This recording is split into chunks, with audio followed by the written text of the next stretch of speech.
છો બધા? જેમ કે તમને ખબર હશે કે લાસ્ટ ક્લાસમાં આપણે પ્રેઝન્ટ ટેન્સ વિશે ભણ્યા હતા. આજે હું તમારા માટે નવો ટેન્સ લાવી છું. એ છે simple past tense. Past tense એટલે એવો ટેન્સ છે કે જે કામ આપણે ચાલુ કર્યું હતું અને એ કામ આપણું પતી ગયું છે, એને કહેવાય છે પાસ્ટ ટેન્સ. બરાબર? જેમ કે ગઈકાલે ચાલુ કર્યું હતું અને મારું કામ પતી ગયું છે કાં તો પૂરું થઈ ગયું છે, એને કહેવામાં આવે છે પાસ્ટ ટેન્સ. હવે આપણે સેન્ટેન્સીસ જોઈ લઈશું.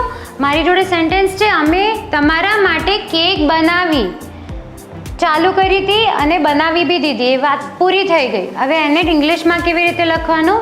એને લખીશું અમે એટલે we made or we bake a cake for you.